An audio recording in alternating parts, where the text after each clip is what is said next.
A frozen Wisconsin river looked peaceful enough to trust. Then a police sergeant heard one broken bark beneath the ice. He pulled a young German shepherd named Orbit from the freezing water, but the dog would not look toward safety. Orbit kept staring at an old cabin Nolan Mercer had avoided since the night he missed his father's final call. Inside that cabin, another life was waiting to be heard. What began as a rescue became a question no badge could answer easily. Share your own touching story with an animal you love, and don't forget to like, share, and subscribe to the channel. By late February, northern Wisconsin had reached the part of winter that could make danger look almost beautiful. Fresh snow covered the shoulders of County Road 8 in smooth white banks, and the sky above Blackwater Bend was so clear that the afternoon sunlight seemed sharper than the cold itself. The frozen river below the road reflected that light in long silver patches, broken only by drifts of powder and dark stands of pine. Sergeant Nolan Mercer slowed his patrol SUV as he approached the bend. The call had been ordinary. A county road worker had reported that one of the seasonal ice warning signs near the river access had been knocked flat, probably by wind or a snowplow. Public Works could have handled it later. Nolan could have sent one of the younger officers already working the north sector. He had almost done exactly that. Instead, he had heard himself tell dispatch, "I'm nearby. I'll take it." Now, looking down toward the river, he regretted volunteering. At 48, Nolan had spent more than 20 years learning how to enter places other people wanted to escape. Houses full of shouting, highway wrecks in freezing rain, kitchens where families had run out of words and started using objects instead. Experience had given him a calm voice, broad shoulders that filled a doorway without needing to threaten anyone, and the habit of studying a room before stepping into it. Blackwater Bend required none of those skills. It required only that he not look too far across the river. Nolan parked beside the access trail and stepped into the snow. His dark navy winter police jacket covered most of his uniform, though the radio microphone at his shoulder and duty belt remained visible beneath the open front. His dark ash-brown hair was cut close, silver showing clearly at both temples. A few days of very short, gray-flecked stubble darkened his jaw. The wind off the river found the small scar near his right eyebrow and made the skin there ache faintly. He ignored it. The fallen warning sign lay 20 yards from the road. Easy job. Lift it. Check the mounting post. Call Public Works. Leave. Nolan started down the trail. The cabin stood where it always had. Across the frozen river, a low, rocky island rose only a few feet above the ice. On it sat a weathered fishing cabin with gray siding, a narrow porch, and a metal stovepipe leaning slightly east.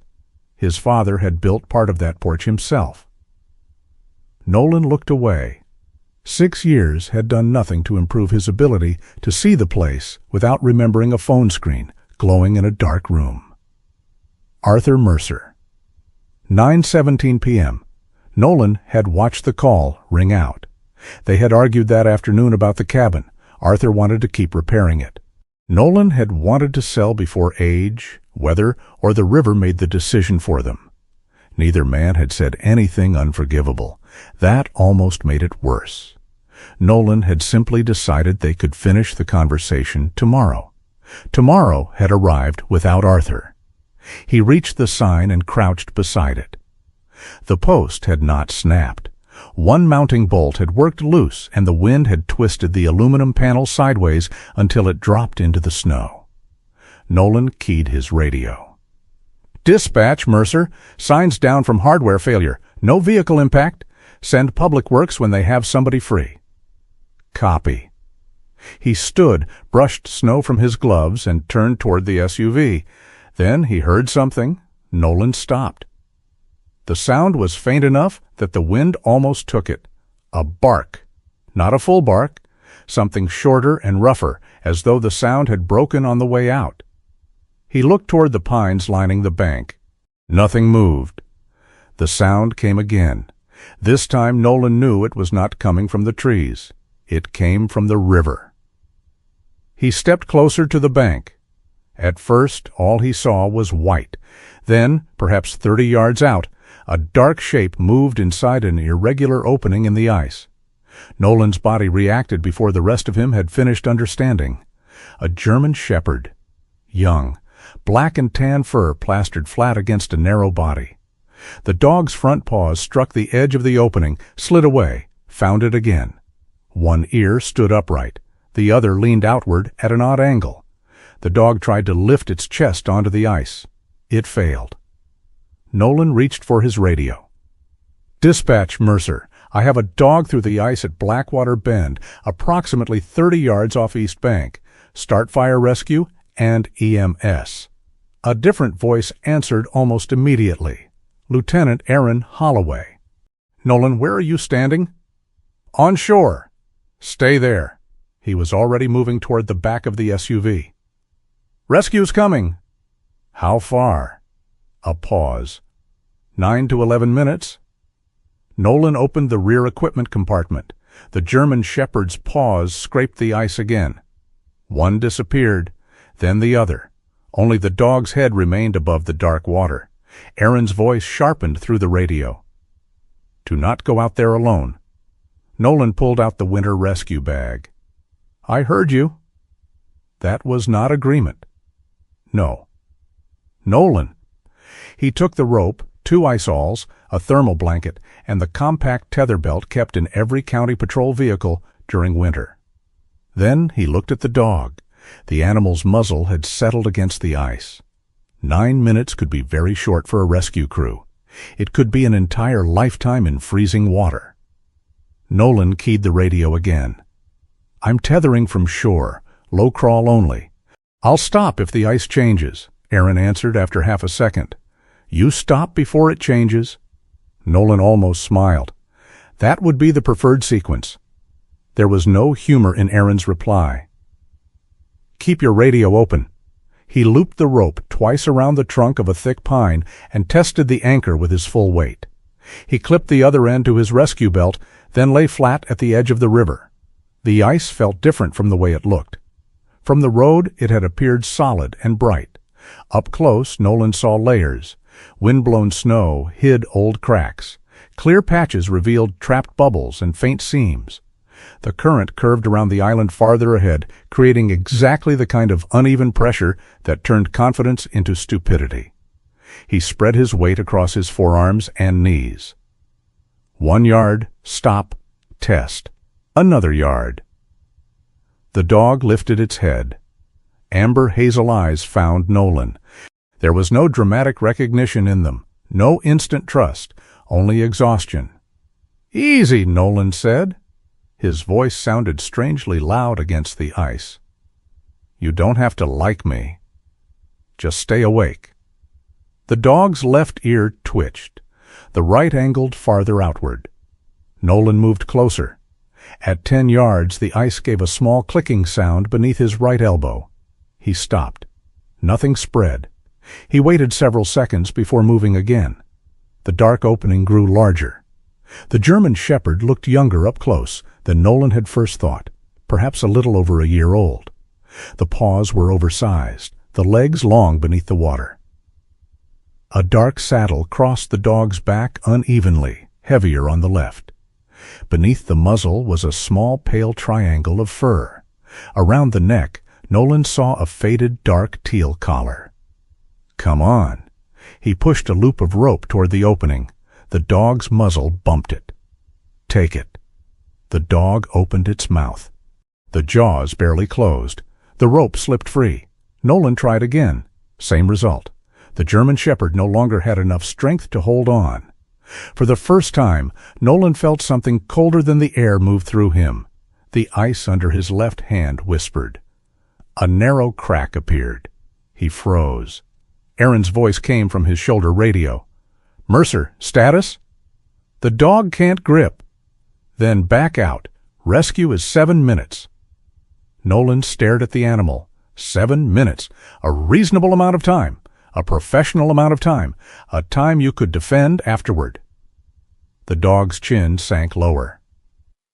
Nolan suddenly felt the shape of the small wooden fishing float in the inside pocket of his jacket. He had carried it for 6 years without deciding why. The red paint had been worn away by his father's fingers long before Nolan inherited it. He had watched one call go unanswered because tomorrow had seemed responsible. The memory did not tell him what to do. That was what Nolan had learned about grief. It did not provide wisdom. It only made certain choices impossible to pretend were neutral. He drove one ice awl hard into the surface ahead of him. "Aaron, I'm moving 1 body length." "Nolan." "1?" He pushed forward. The ice broke beneath his left forearm. His arm plunged into black water, almost to the elbow. Cold hit like a blow. Nolan locked his right arm around the planted awl and flattened his chest. The dog did not struggle. That frightened him more than panic would have. Nolan reached into the water with his left hand. His fingers found wet fur. Then the collar. "Got you." He pulled. Nothing happened. The dog was heavier than it looked, water dragging against the body. Nolan shifted his grip, slid his forearm under the shepherd's chest, and pulled again while driving his boots flat against the ice behind him. The dog's shoulders rose over the edge. The surface cracked. Nolan did not look at it. "Come on." Another pull. The front half came free. Nolan hooked the dog against his chest and rolled sideways. Once, twice. The ice shuddered beneath them, then stopped. He rolled again. Only when the opening was several feet away did Nolan allow himself to breathe properly. The German shepherd lay partly across him, startlingly still. "No." Nolan pushed backward on his elbows, letting the tether take some of their weight. "Not after all that." The return to shore seemed twice as long. By the time his boots touched packed snow, his left hand had begun to lose feeling. Nolan dragged the dog beneath the pine, opened the thermal blanket, and wrapped the shepherd tightly without rubbing the cold limbs. "Dispatch dog is out. Conscious status poor. Tell EMS hypothermia." "Copy." Aaron came onto the channel. "And you?" "Wet arm." "How wet?" Nolan looked at the sleeve dripping onto the snow. "Noticeably?" "Nolan, I have movement." "That wasn't the question." The dog coughed. Its whole body tightened. Then, slowly, trembling began along its shoulders. Nolan exhaled. "Good," he whispered. "That's good." The amber hazel eyes opened. For several seconds the shepherd looked directly at him. Then the dog turned away. Not toward the road. Not toward the approaching rescue sirens. Toward the cabin. Nolan frowned. "Your priorities need work." The dog tried to raise its head higher. Nolan followed its gaze.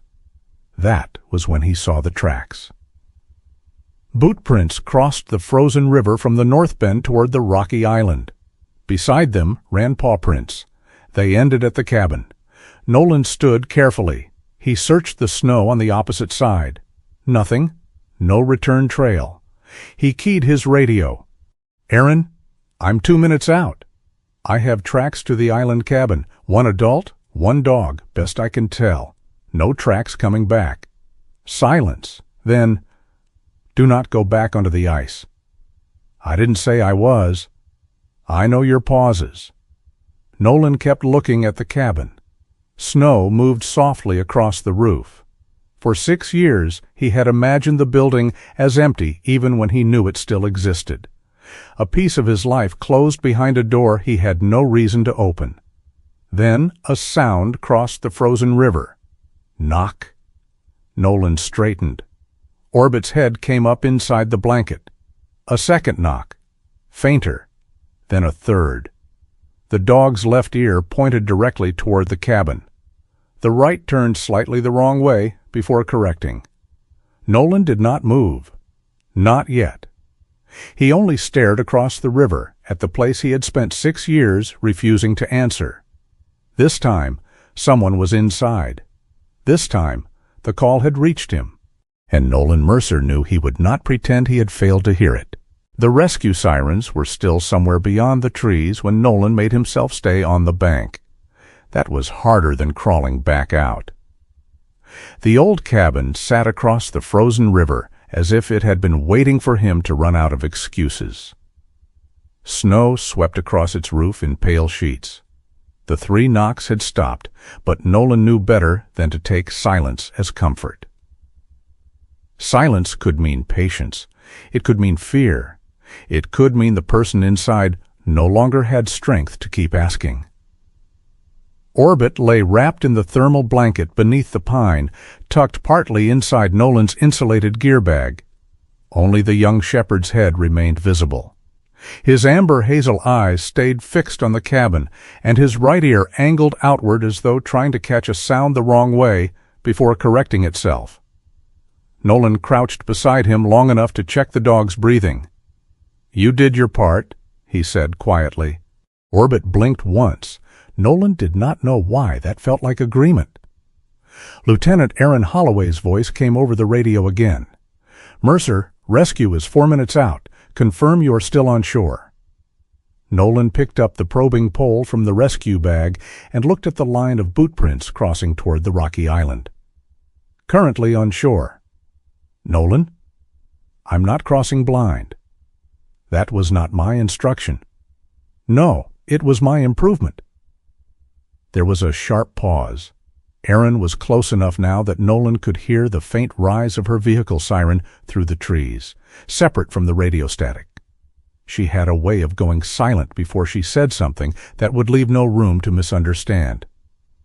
"Do not become part of the rescue scene." Nolan looked toward the cabin window. A faint smear of condensation showed behind the cloudy glass. "I won't." He clipped a second rope to his belt, took the ice-awls, and lowered himself onto the river again. This time he did not aim for the dog's trail. That route had already failed one living thing. He moved closer to the rocky shelf that rose beneath the island, where the current slowed and the ice usually formed thicker against stone. Usually was not certainty, but it was better than trusting an old line of footprints disappearing under fresh snow. Nolan advanced in sections. Probe. Shift weight. Wait. Move. The cold from his soaked left sleeve had begun to bite deeper now that the urgency of the first rescue had passed. His glove was wet inside. His fingers answered more slowly than they should have. He flexed them once and stopped thinking about it.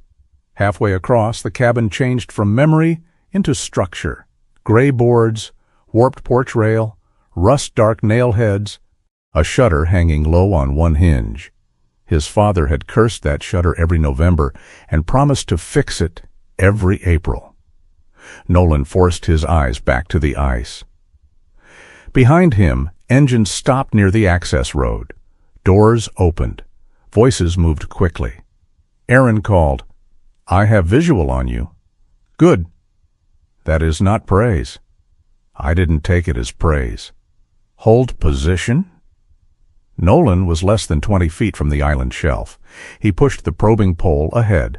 The metal tip struck stone beneath a layer of hard snow. "I have shelf contact." "Nolan, hold." Then, from inside the cabin, a voice came thinly through the wall. "If you two are finished conducting a marriage by radio, I would appreciate an update." Nolan froze for half a second. Then he let out the breath he had not realized he was holding. A complaint was better than a moan. A complaint meant air, mind, and enough irritation to stay awake. He crawled the last stretch onto the stone shelf and rose carefully beside the cabin wall.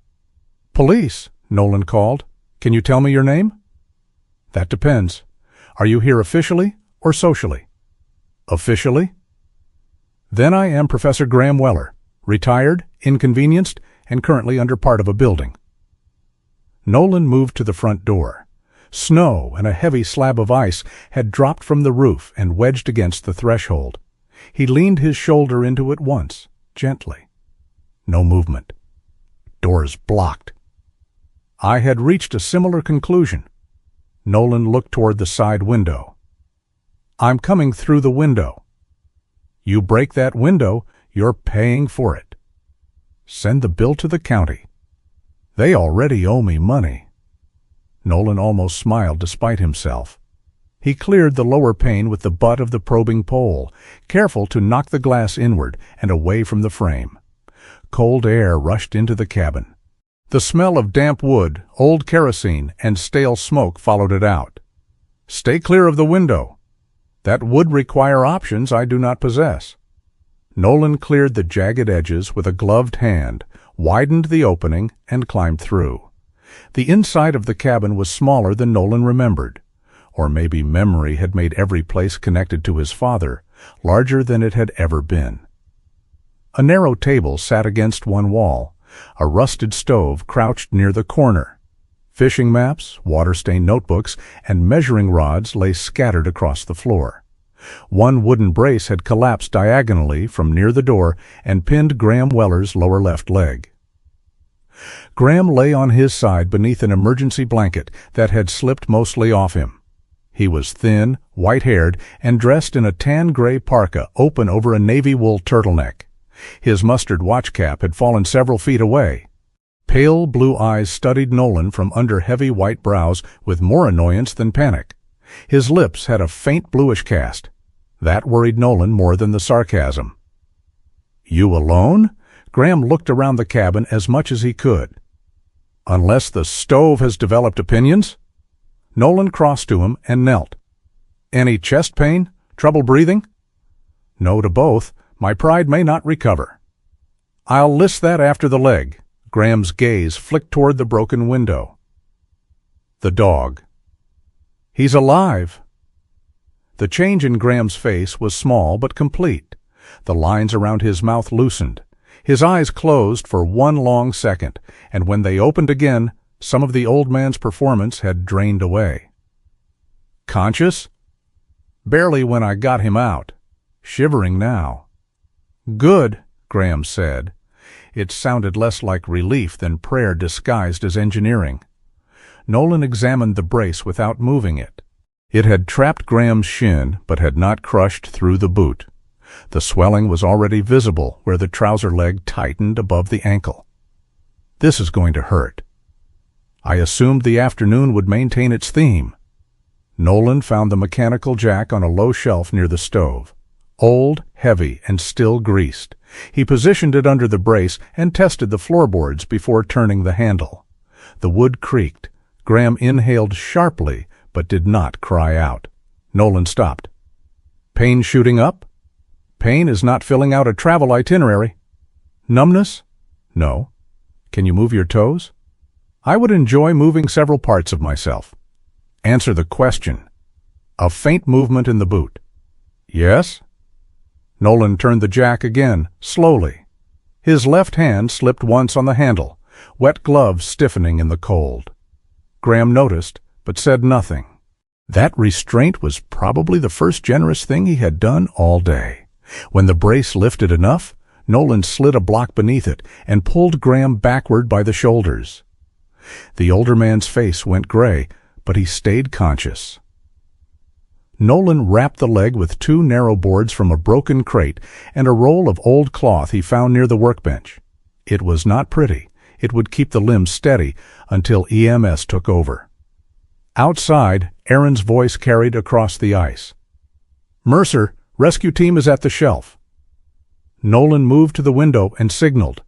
2 firefighters in orange cold-weather rescue gear came along the route he had marked, tethered and low. Aaron followed last, compact and steady, her burnt orange shell bright against the snow.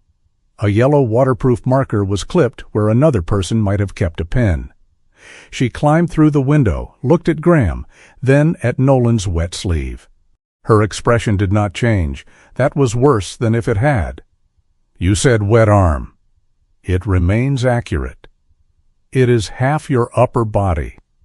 "Less than half." Graham lifted one finger weakly. "For the record, I support her interpretation." Nolan ignored him. Aaron crouched beside Graham, checking his pupils and temperature while giving quiet instructions to the firefighters. She did not waste time scolding Nolan. That would come later, when her hands were not busy keeping someone else from getting worse. They moved Graham through the window onto a rescue sled. He objected to the word sled. Aaron told him the complaint had been documented internally. He asked whether internally meant imaginary. She said yes. By the time they reached the bank, a dark green veterinary SUV had pulled in behind the ambulance. Dr. Laurel Ames was already at Orbit's side. She was in her mid-50s, wrapped in a plum-quilted coat over sage-green scrubs, silver blonde curls escaping from beneath a knit hat. Burgundy cat-eye glasses sat low on her nose. She had the round, warm face of someone people underestimated exactly once. The warmth vanished when she saw the dog. "Orbit!" The German shepherd opened his eyes at her voice. Nolan, standing beside the pine with cold water still dripping from his sleeve, looked at her. "You know him." "I know his paperwork and his opinions." From the sled, Graham raised his head. "He is under evaluation." Laurel did not look away from the dog. "He slept on your boot last night." "That was environmental data collection." "He stole your biscuit." "Controlled bonding exercise." Laurel slid one hand under Orbit's blanket, checking his chest, gums, and temperature with practiced care. Her voice stayed soft for the dog and sharp for everyone else. "He needs heat, fluids, and no more heroic men within 6 feet of him." Aaron looked at Nolan. "That may be difficult." At the clinic, warmth returned slowly. Nolan sat on an exam room bench with a towel-wrapped heat pack around his left forearm, while EMS prepared to transport Graham for imaging. Orbit lay on a padded table under warming blankets, a small IV line secured near one front leg. His right ear remained tilted outward, even in sleep. Laurel explained while she worked. Orbit was 14 months old. He had been evaluated for a specialized service support program, but had not passed the directional sound component. Not deaf, not unreliable in every situation, just uncertain enough, under certain sound conditions, that the program could not place him safely with someone depending on immediate directional response. "He hears poorly on the right?" Nolan asked. "Poorly enough to turn wrong first, smart enough to correct. That distinction matters unless you are a certification board." Graham, on the other side of the room, opened one eye. "A limitation is not a verdict."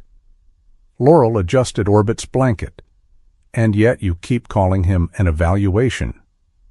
"That is his legal status." "That is your cowardice wearing a tie."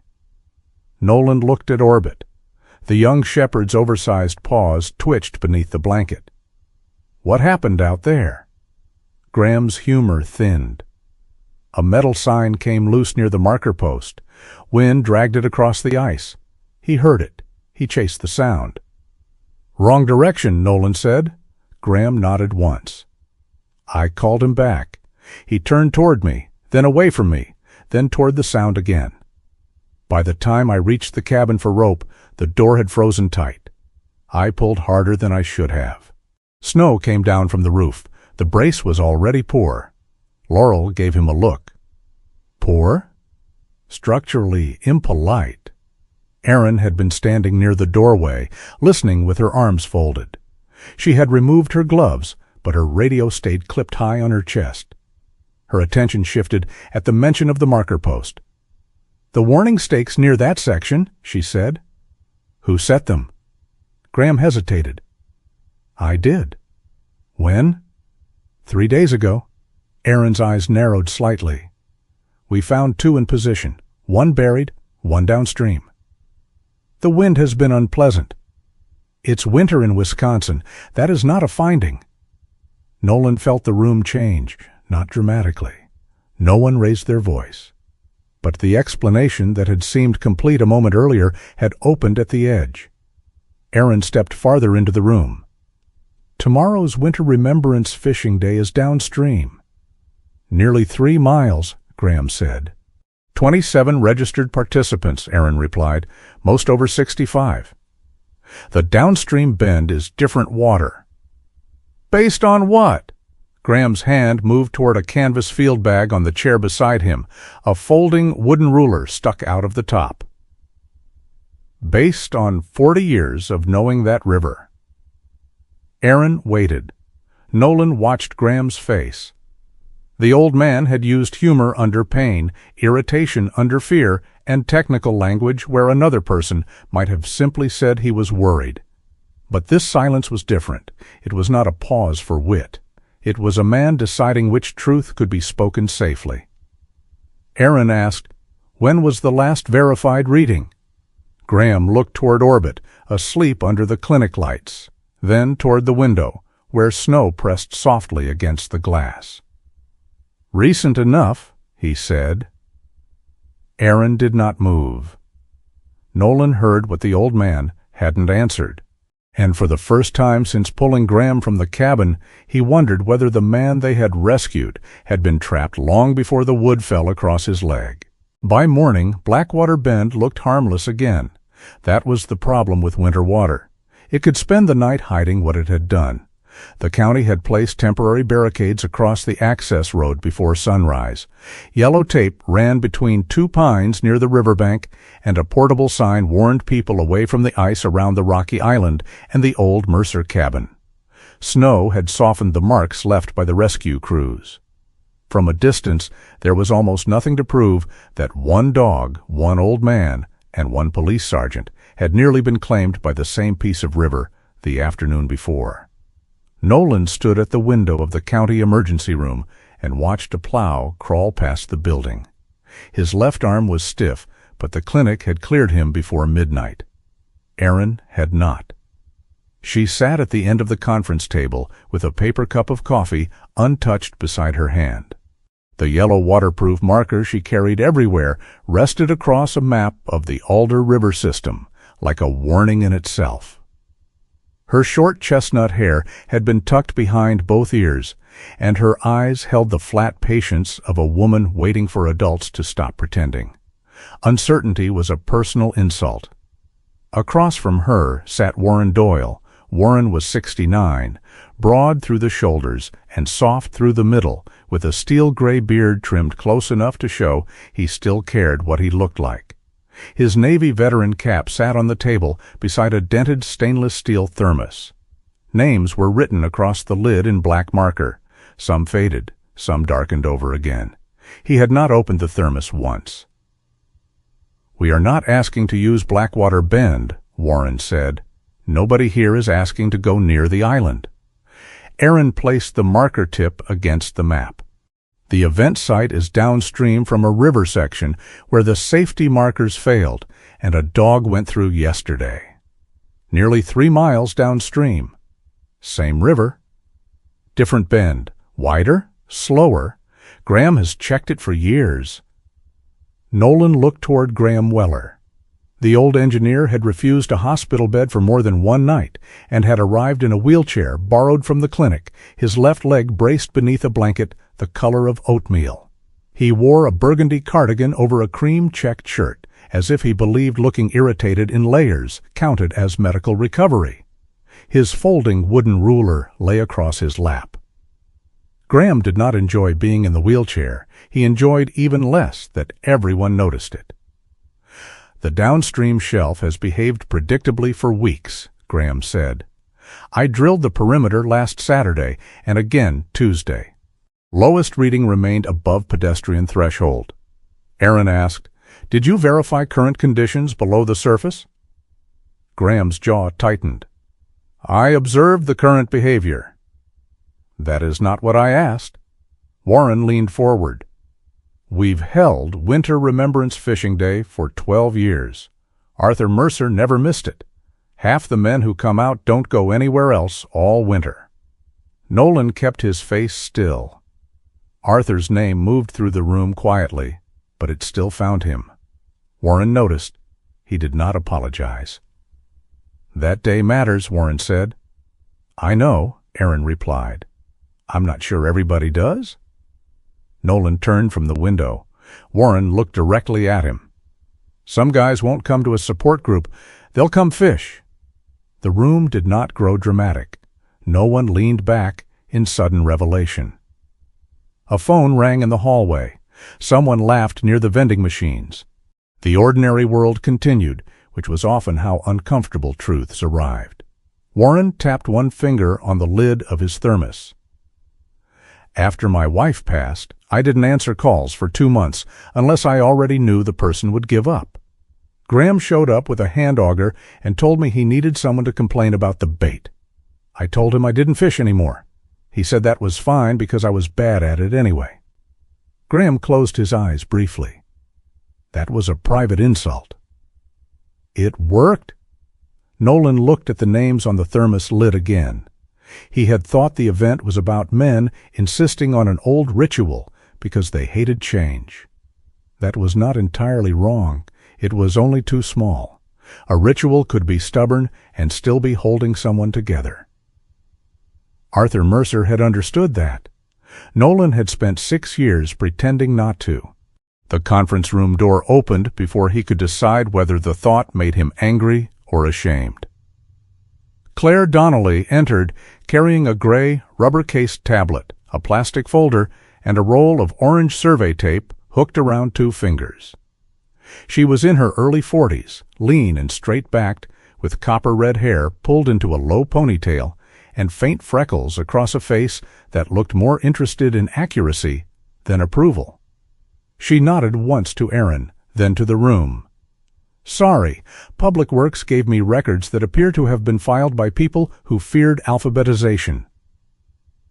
Aaron slid the map toward her. "What do we have?" Claire opened the tablet and brought up maintenance logs. 3 fixed monitoring units were installed downstream 12 years ago. Current, temperature, and basic under-ice condition tracking. Useful system when maintained. Warren folded his arms. When maintained? 1 unit stopped transmitting 22 months ago. 2nd became intermittent 4 months after that. 3rd has been flagged unreliable for almost 2 years. The room went quiet in a different way than before. Aaron looked at Graham. Graham looked at the ruler on his lap. Nolan watched that too. Claire did not make the silence worse. She simply continued. There were repair requests, then deferred requests, then ownership confusion between Public Works, Emergency Management, and the vendor. Nothing unusual enough to be interesting on its own. Very usual, actually. That is what worries me, Graham said. I continued field checks. I know. Manual drilling, surface temperature, snow load, visual current behavior, historical comparison. Those are not guesses. Claire met his eyes without flinching. Those are useful measurements. I'm aware. They're not the same as knowing what the water is doing underneath. Graham's fingers tightened around the ruler. The old man had probably corrected younger engineers for 40 years. It showed in the way he sat, gathering his objection before he delivered it.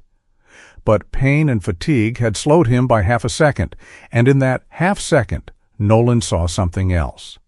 Not fear exactly. The insult of being uncertain in front of people who had trusted him. Aaron stood.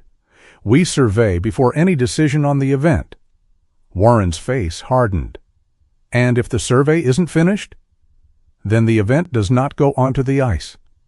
That sounds like a decision. It is a condition. It's a cancellation wearing a better coat. Nolan expected Aaron to strike back with policy. Instead, she capped her marker. Warren, I am not trying to take that day away from anybody. Then don't. I am trying not to put 27 people onto ice I cannot defend. Warren looked away first. That afternoon, the river refused to become simple. Nolan joined the survey near the downstream bend because Aaron told him she needed law enforcement presence, not because he was eager to stare at the ice again. The sun had climbed higher, turning the snowfields bright enough to hurt the eyes. A line of pines broke the wind along the western bank, and the memorial site opened wide beyond them, an ordinary sweep of frozen river with truck tracks packed near the access point from prior years. It looked safer than Blackwater Bend. That made everyone want it to be safer. Claire's team worked from shore and from secured test lanes near the edge. A thermal drone hummed above the ice, its small black body shifting against the pale sky. Two technicians pulled a ground-penetrating radar unit across a narrow section while tethered from the bank. Another team drilled manual samples along the marked perimeter. Graham had insisted on attending, against medical advice and Laurel Ames's clear displeasure. He sat in Aaron's command SUV with the heater running and the passenger door cracked open, watching through the gap like a judge who distrusted the court. Warren stood near Nolan, hands in his bomber jacket pockets. "You used to come out here as a kid." Nolan kept his eyes on the technicians. "Sometimes." "Your father said you hated baiting hooks." "I hated being told I was holding the worm wrong." "You were?" Nolan glanced at him. Warren's beard moved around a small smile. For a moment, the river in front of Nolan was not a rescue scene, not a risk zone, not a place where he had stopped answering family phone calls. It was only cold air, bad coffee, and his father laughing at something stupid while pretending not to. The memory did not soften him. It complicated him. Claire called from the ice edge. "Aaron!" Everyone looked over.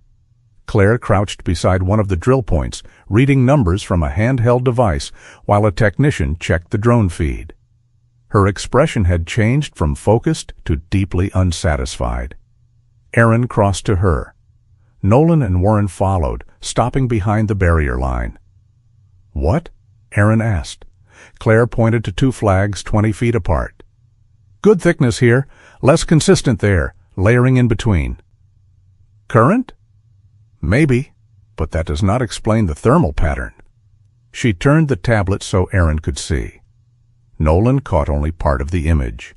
Pale, narrow bands under the blue-gray field of the ice, not straight lines, but curved traces that faded and appeared again farther downstream.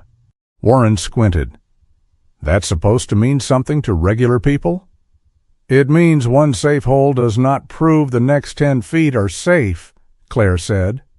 The words landed harder than a warning would have. Graham had said the downstream shelf was stable. The ice itself refused to agree or disagree. It offered only conditions. By late afternoon, floodlights stood along the bank, and the drone batteries were being warmed between passes. Manual samples contradicted one another in ways Claire disliked. Some readings were excellent. Others were not bad enough to close the river on their own, but strange enough to make approval feel irresponsible. Aaron would not approve the event. Warren would not accept a cancellation based on possibilities. Graham, pale with fatigue inside the SUV, kept saying the same thing in different forms. "I believe the central field is stable." Not once did he say he knew. Nolan heard the difference because he had spent 20 years listening to people choose the words that protected them. That evening, he drove to Laurel Ames's clinic before going home. He told himself it was to check on the dog for the incident report. That was not entirely a lie. Orbit was awake in the recovery room, wearing a soft warming wrap over his shoulders and looking offended by the IV bandage on his front leg. The pale triangle beneath his chin showed clearly now that his coat had dried. His right ear still tipped outward, giving him a permanently questioning look. Laurel stood beside the counter, filling out medication notes. "He's better," she said without looking up. "Which is not the same as released?" "I didn't ask." "You were about to." Graham sat in a chair near the corner, his braced leg elevated on a low stool. Someone had placed a blanket over his lap. He looked as if he considered comfort a rumor. Orbit rose the moment Nolan entered. His legs wobbled. Laurel pointed a pen at him. "Absolutely not." Orbit took one step toward Graham, then stopped. He turned his head toward Nolan, then back toward Graham, as if counting both men and finding the room poorly arranged. Nolan crouched. "Don't make her mad. I've seen her chart handwriting." Orbit came halfway, then returned to Graham and rested his muzzle briefly against the old man's knee. Laurel watched him. He apparently believes everybody needs supervision. Graham placed one hand behind Orbit's tilted ear. His standards are improving. Laurel snorted and left to take a phone call near the front desk. For several seconds, the room held an uncomfortable kind of peace. Nolan noticed the tablet on the small rolling table beside Graham. The screen was awake. A document sat open, the header plain and official-looking. Field Assessment Summary, Designated Event Area. Nolan did not mean to read further. Then one line caught his eye.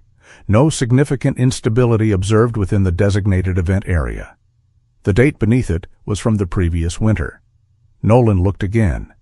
By then, according to Claire's records, the monitoring system had already lost reliable function. Graham followed his gaze. Neither man spoke. On the tablet screen, the cursor hovered near the delete icon. Graham's hand moved toward it slowly.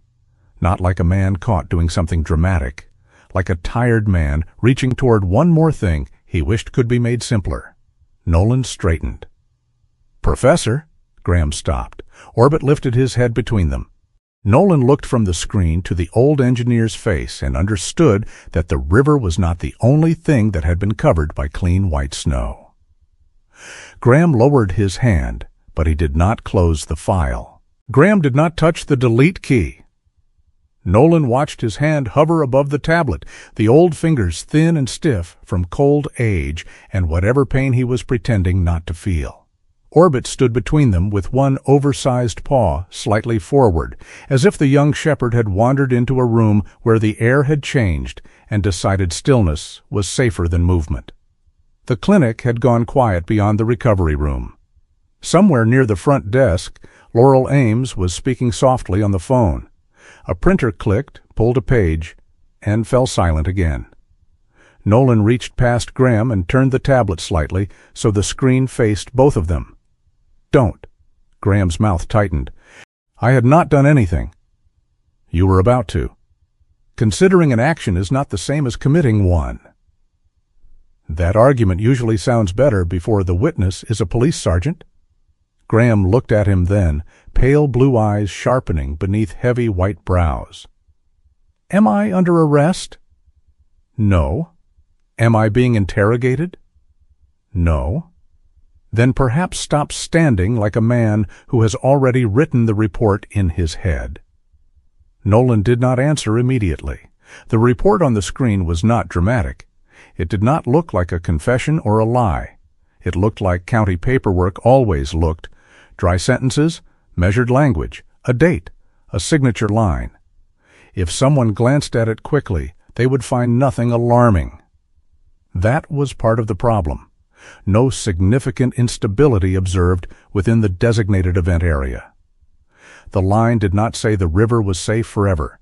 It did not promise nothing could change. It did not claim every instrument was working.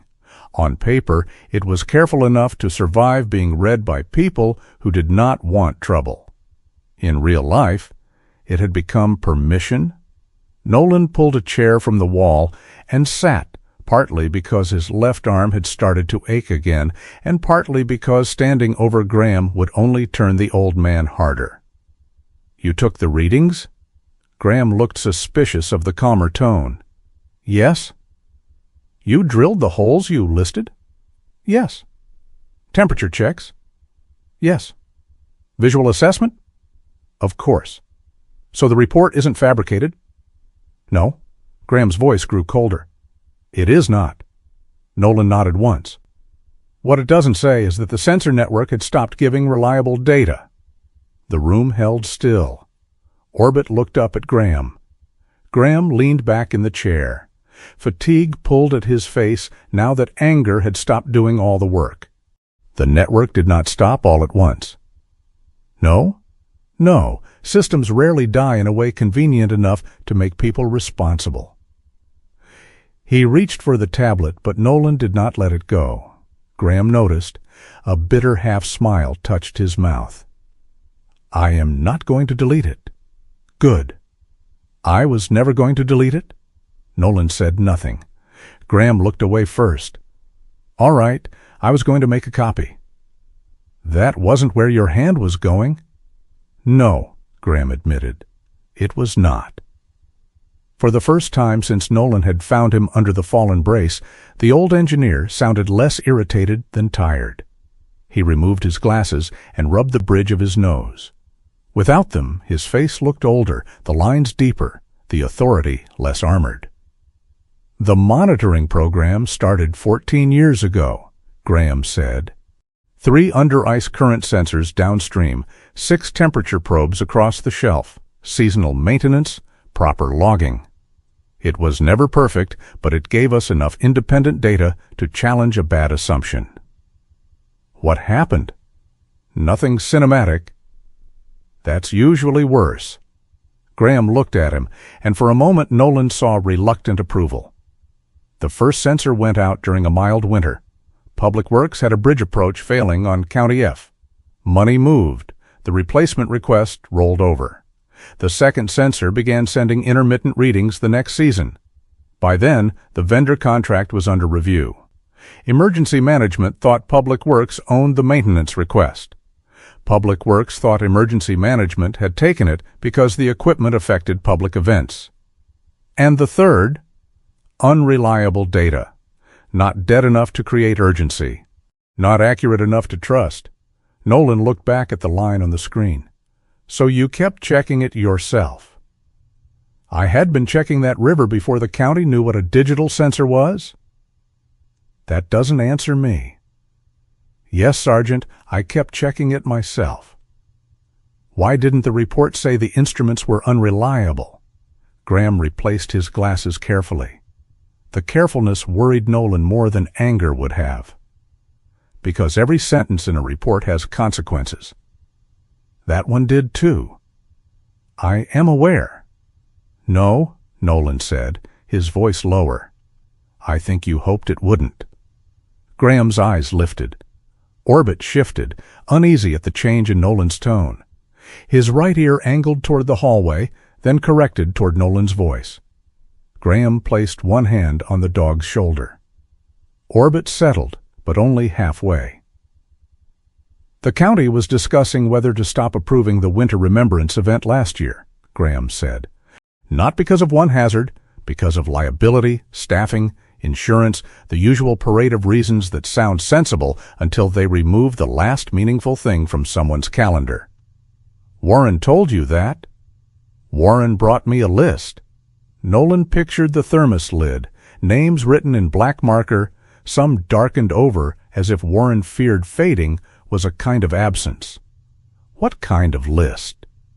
Men who did not answer calls, men who no longer drove after dark, men whose children lived 2 states away, men who would not attend a support meeting if you paid them but would spend 6 hours on a frozen river pretending trout were the reason. Graham's hand stayed on Orbit's shoulder. One man had stopped setting his kitchen table after his wife died because one plate made him feel foolish. Another had not spoken to anyone outside a grocery cashier in 11 days. Warren knew because he counts things people pretend not to be counting. Nolan looked down. Graham continued, quieter now. The event gave them a shape to move toward. Sharpen hooks, check line, complain about weather, call one another to see who was bringing coffee. For several weeks, they had a reason to expect and be expected. And you thought that justified leaving out the limits. I thought my field experience could cover the gap. That isn't the same answer. No. Graham's lips pressed together. It is not. Nolan felt anger rise, but it did not arrive clean. It dragged other things with it. His father's name, the cabin, the phone call. Warren saying Arthur never missed the event. The terrible knowledge that something could be both foolish and understandable. You decided what truth they were allowed to have, Nolan said. Graham's face changed.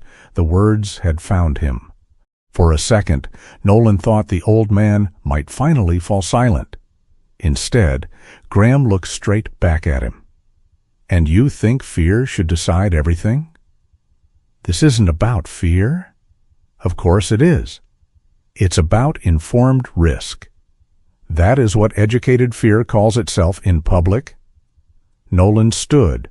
Orbit rose with him, then looked confused when Graham did not. You signed a report people trusted. Yes. You let them believe the river had been verified by a system that no longer existed.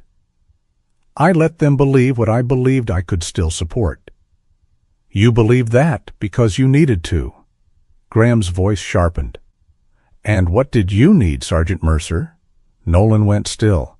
Graham's gaze shifted briefly toward the window, toward the direction of the river and the old cabin beyond it. I knew your father, he said. Nolan did not move.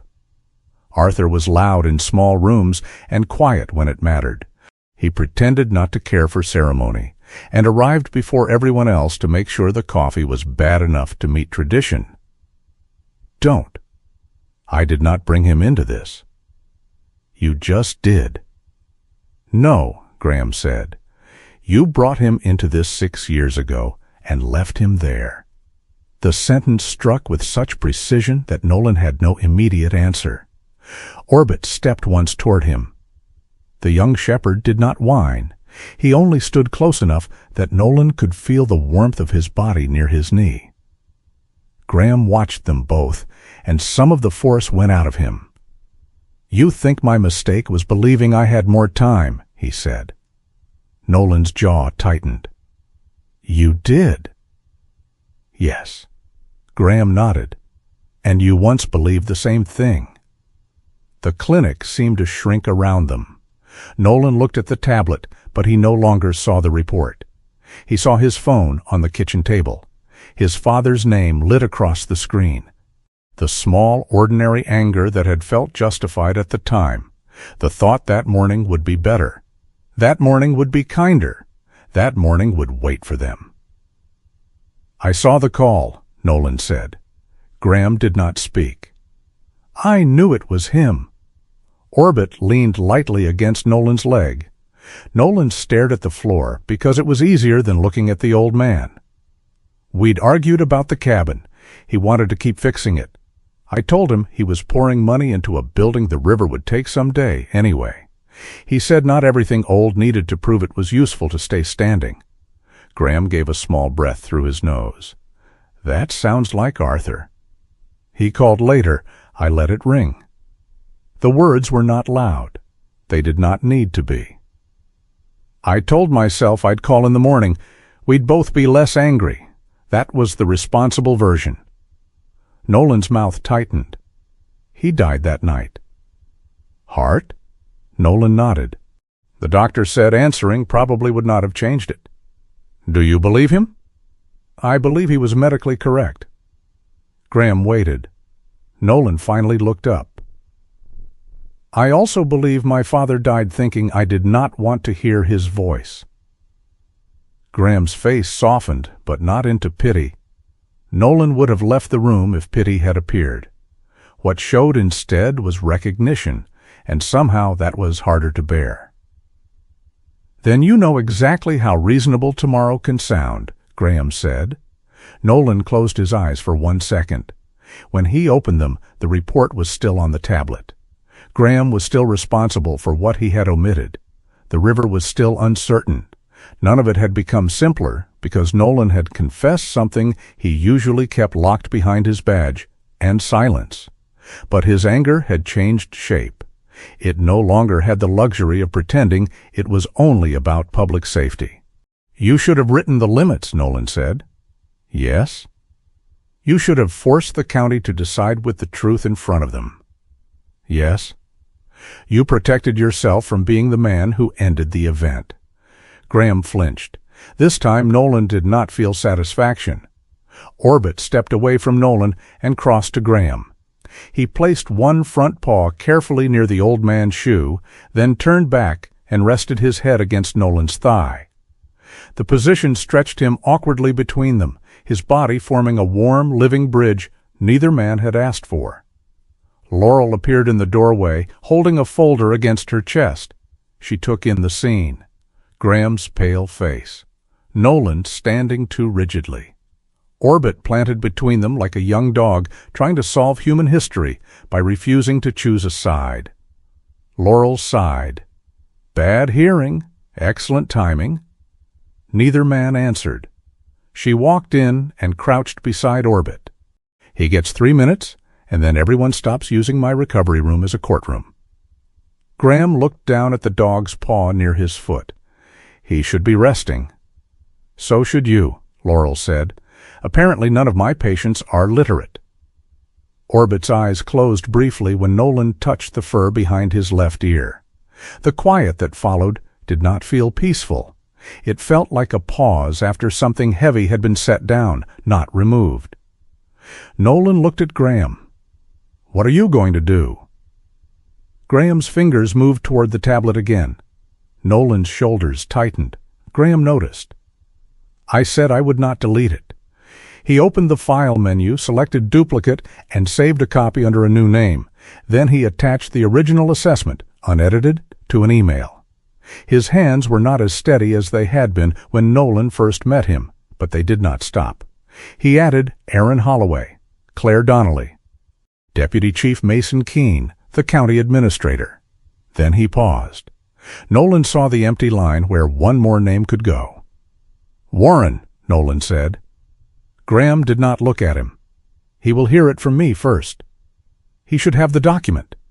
He should have my voice. The old man typed Warren Doyle's address anyway. For several seconds, his finger hovered over send. This time it did not hover because he wanted to erase anything. It hovered because sending was the part after which tomorrow could no longer protect him. Graham pressed the key. The message disappeared from the screen. No music rose. No forgiveness entered the room. Orbit did not bark as if approving a moral verdict. Laurel took the tablet from Graham's lap and set it on the counter. Good. Now all of you can stop being historic and let the dog sleep. Graham leaned back. The color drained from his face. Nolan picked up his jacket from the chair.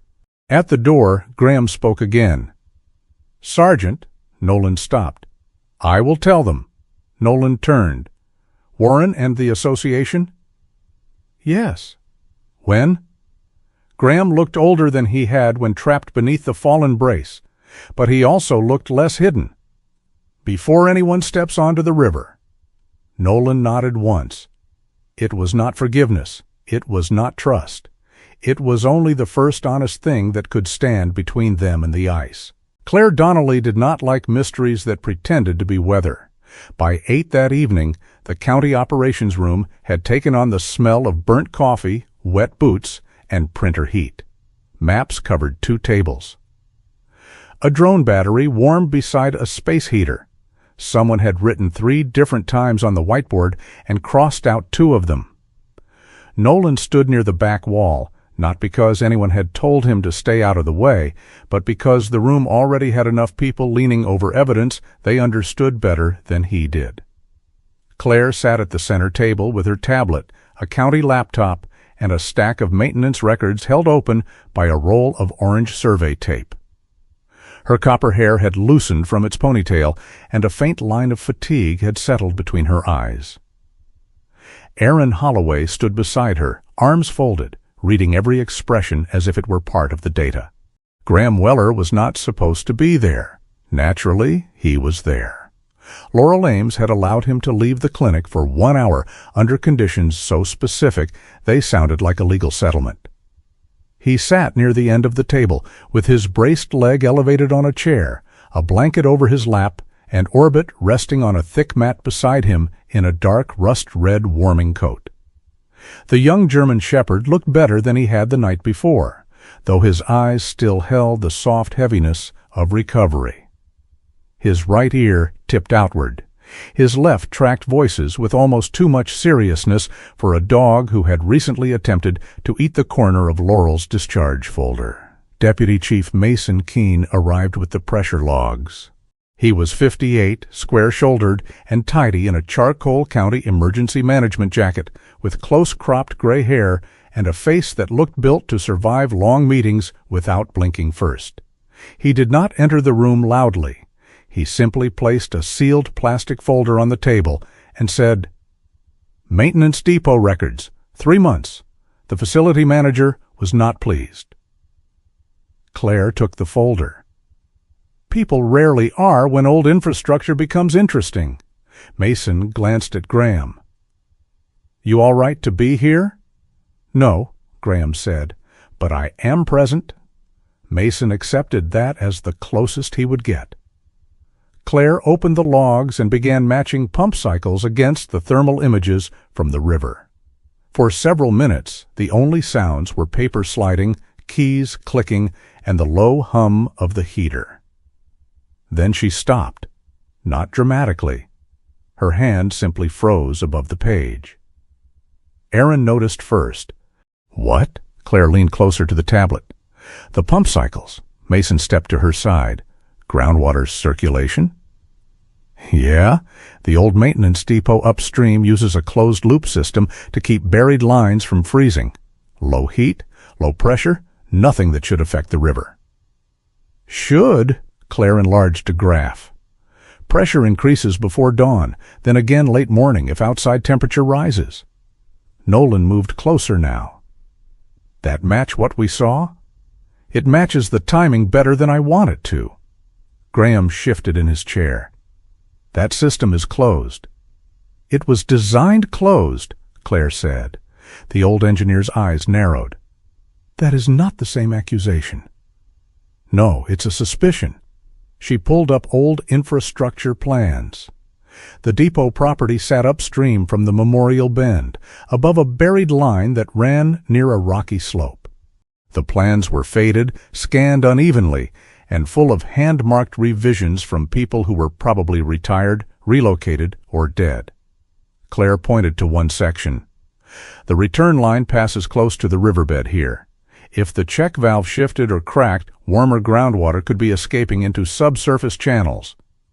Warren Doyle, who had been standing near the doorway with his thermos in one hand and worry making his beard look heavier, frowned.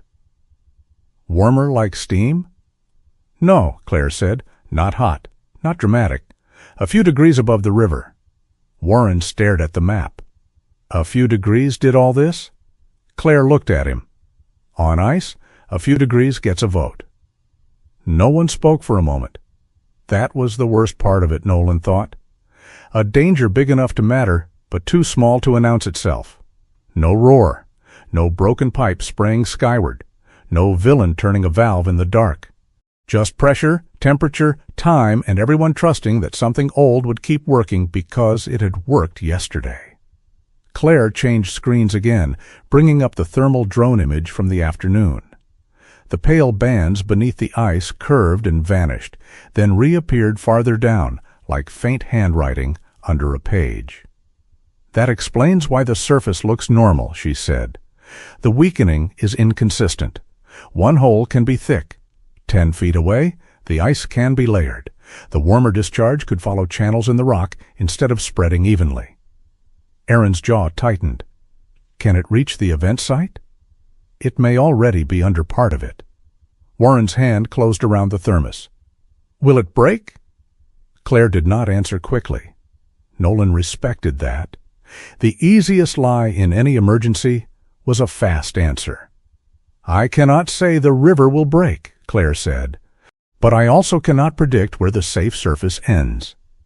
The sentence settled across the room, colder than the wind outside. Warren looked down at the thermos lid. Nolan could see the names written there now.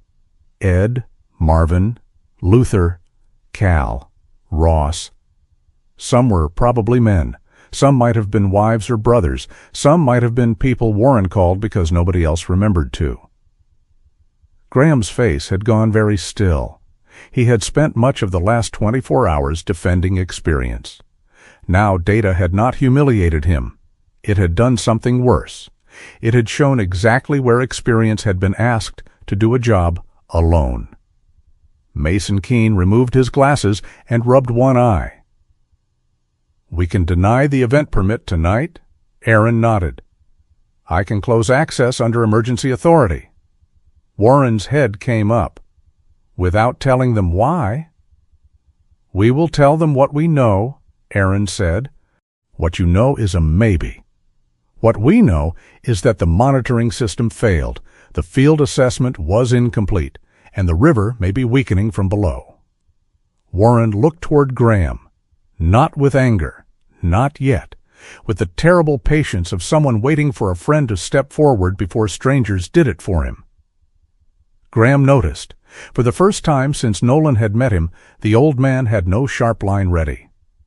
"They failed to maintain the system," Graham said quietly. His voice did not accuse, it observed. Nolan looked at him.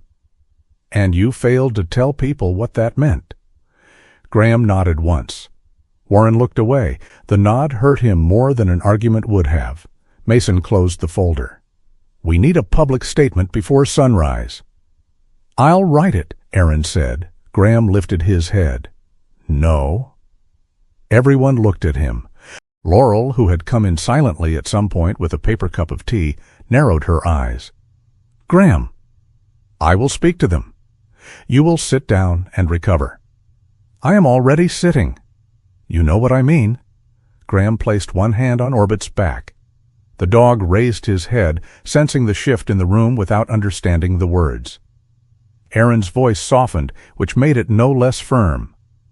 "I can cancel the permit. Mason can handle the county notice. You don't have to stand in front of them tonight or tomorrow." Graham looked at Warren, then at the map, then at the dog whose life had nearly been lost because a small misdirection had met a larger one. "They trusted my name," Graham said. "They should hear me take it back." Warren's face tightened. "That won't be easy." Graham's mouth moved in something too tired to be a smile. "I have noticed life trending that direction." Laurel sighed and looked at Nolan as though somehow this was his fault. "You understand that every stubborn man in this room is technically my problem right now." Nolan said, "I'm not arguing with you." "That's because you already did something stupid yesterday." "Fair." Orbit stood, unsteady but determined, and leaned his shoulder into Graham's knee. Graham rested his hand behind the tilted ear. The young shepherd did not know about liability, public records, groundwater valves, or the difference between incomplete truth and open falsehood. He knew only that the old man had become quieter, and quiet people sometimes needed weight beside them. The room stayed around that image for a while, not because it solved anything, because it kept everyone from speaking too quickly. By the time the meeting broke apart, the decision had become a schedule. Claire and Mason would pull more depot logs and prepare the technical findings. Aaron would set the access barriers and notify fire rescue. Warren would gather the Veterans Association at the downstream site before sunrise so the men heard the truth before rumors got there first. Graham would speak against Laurel's medical advice and everyone's preference for simpler logistics. Nolan had no official task left. That was why he drove to Blackwater Bend. He did not tell himself the trip was necessary. He had spent too many years lying politely to his own reflection. The road had been plowed once since sunset, leaving the shoulders high and uneven. His headlights moved through soft falling snow. The sky had clouded over again, making the night feel close and low. He stopped at the barricade. The county sign reflected back at him. Temporary closure. Unsafe ice conditions. Nolan sat in the patrol SUV with the engine running, hands still on the wheel. The old cabin was barely visible across the river. Only its shape stood out, a darker piece of darkness against the snow-covered island. He should have left. Instead, he got out. The cold entered his jacket at once. He walked only as far as the barrier and stopped there, boots planted on packed snow, river below him sealed under white. He did not cross. He did not need to. For 6 years, Nolan had imagined that returning here would mean reopening the worst night of his life. He had pictured guilt waiting intact, preserved by winter and stubbornness, ready to prove that nothing had changed. But the cabin looked smaller in the dark, not harmless, not forgiven, just smaller. A vehicle rolled up behind him and stopped. Nolan did not turn until the door closed. Warren Doyle came to stand beside him, thermos in hand, veteran cap pulled low against the wind. For a while, neither man spoke. Then Warren said, "Your father would have hated that sign." Nolan looked at the closure notice. He hated most signs. Only ones telling him what not to do. That was most signs. Warren made a sound that almost became a laugh. Snow drifted between them and the river. Nolan kept his eyes on the cabin. He really never missed the event? Never. Even after my mother died? Especially then. That answer moved through Nolan slowly. Warren unscrewed the thermos cap, but did not pour. First year after she passed, Arthur showed up 2 hours early and told everybody he was there because I couldn't set up a folding table without making it a public works emergency. That sounds like him. He made the coffee. That also sounds like him. It was terrible. Nolan's mouth lifted slightly. He thought strong coffee meant punishment. Your father thought most things built character if they tasted bad enough. The smile surprised Nolan by staying. Warren glanced at him, saw it, and looked back to the river before Nolan could hide it. He cheated at cards, too. No, he didn't. He absolutely did. Badly. That was the best part. Man had no talent for crime. Nolan shook his head. He used to hum when he had a good hand. He hummed when he had a bad hand. That was his countermeasure. That's not a countermeasure. It was for Arthur. Nolan laughed once. The sound left him before he could decide whether to allow it. Warren smiled into the dark. He sang the wrong verse of every hymn at St. Mark's. Same wrong verse every time. Pastor finally gave up and said maybe heaven needed variety. Nolan looked down at the snow near his boots. A strange pressure had gathered behind his ribs. Not grief exactly. Something grief had been sitting on. Warren continued, gentler now. Dropped a whole tackle box through the ice 1 year. I remember that box. He blamed an eagle. Nolan turned to him. He what? An eagle. Said it swooped low, startled him, caused an equipment loss. There was no eagle. That was the consensus. My father told people an eagle took his tackle box? No, he blamed the eagle for creating the conditions under which the tackle box made a voluntary exit. Nolan laughed again, this time harder.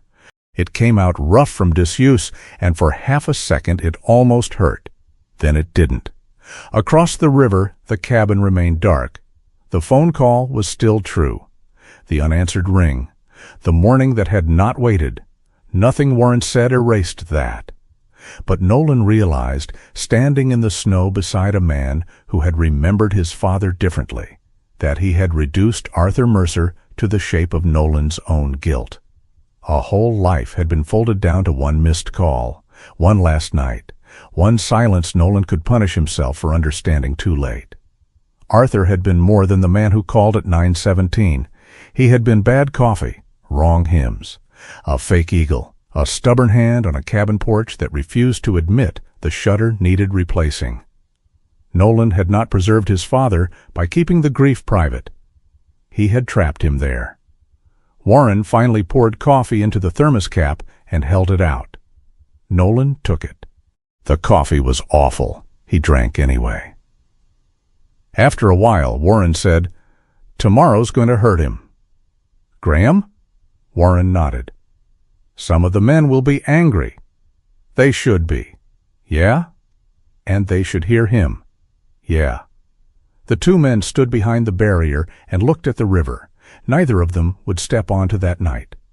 Nolan thought of Graham in the operations room, choosing to speak, of Claire refusing to simplify what she did not know, of Aaron setting barriers no one would thank her for, of Orbit leaning against the old engineer's leg, not because the dog understood blame, but because he understood weight.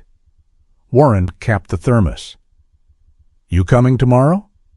Nolan kept his eyes on this cabin. For 6 years, that question would have had only one answer. He had dressed absence as privacy. He had called avoidance respect. He had let other men remember Arthur because he had been afraid their memories would not match the one he deserved to suffer. This time he said, "Yes." Warren nodded as though he had not doubted it. Neither of them moved right away. Snow gathered softly on the top rail of the barrier.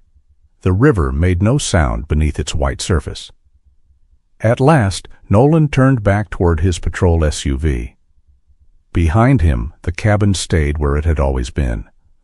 But for the first time in 6 years, it did not feel like the only place his father remained. Morning made the river look innocent. The sky above the downstream bend opened clear and blue, the kind of winter sky that sharpened every roofline and turned every breath white. Sunlight spread across the frozen surface in a clean blaze. From the access road, the ice looked solid enough to invite disbelief. Nolan understood why the men were angry before the first one spoke.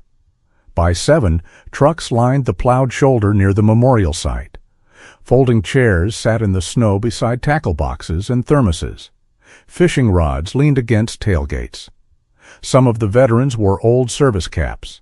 Others had arrived in insulated work coats, wool gloves, and boots that had seen more winters than several officers on the county roster. Nothing about the scene looked reckless. That was what made it hard. These men had not arrived to prove a point to the county. Most of them had arrived because they had spent the night hoping the whole thing would still turn out ordinary. Orange barriers blocked the path down to the ice. Aaron Holloway stood beside them with 2 officers and a pair of rescue volunteers. Her burnt orange shell caught the morning light, bright against the white. She did not look apologetic. She also did not look pleased. Warren Doyle stood between the men and the barrier, his dented thermos in one hand. The thermos had become a kind of flag. Nolan watched him move through the group, answering questions, absorbing complaints, giving no one the satisfaction of pretending this was easy. "That bend's been good for 12 years, one man said. He was tall and narrow, with a gray mustache and a brown canvas coat patched at the elbows. Another man lifted his auger slightly.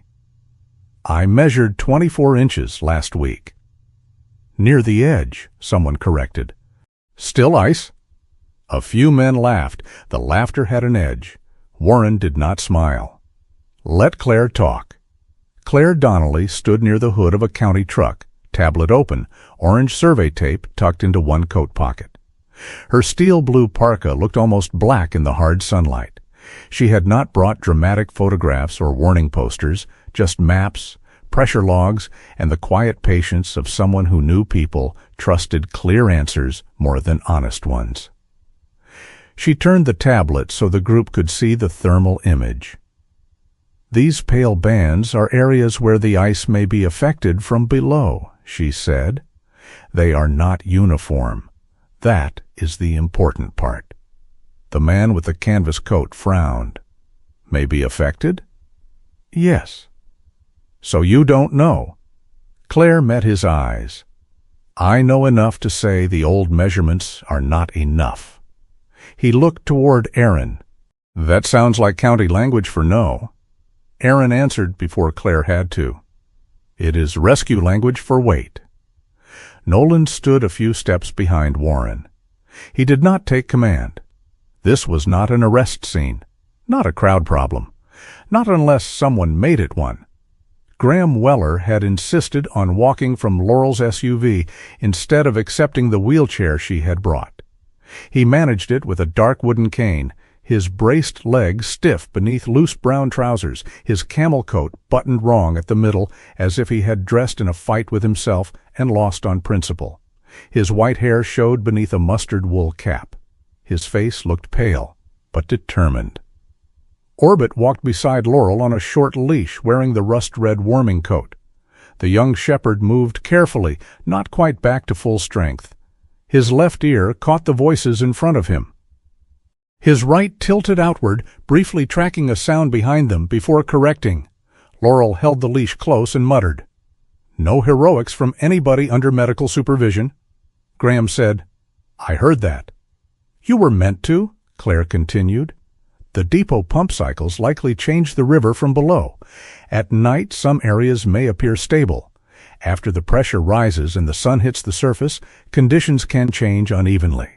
A safe drill point does not prove the next step is safe."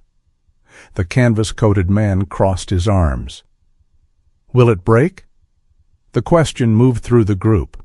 Nolan felt it. Everyone wanted that sentence. Everyone wanted the world divided into yes and no. Claire did not give it to them. "I cannot tell you that the ice will fail." The man gave a short laugh. "Then what are we doing here?" Claire looked from him to the river and back again. "Because I also cannot tell you where it won't." That silenced more people than a warning would have. Graham stood behind the barrier. For decades, men had called him before crossing ice.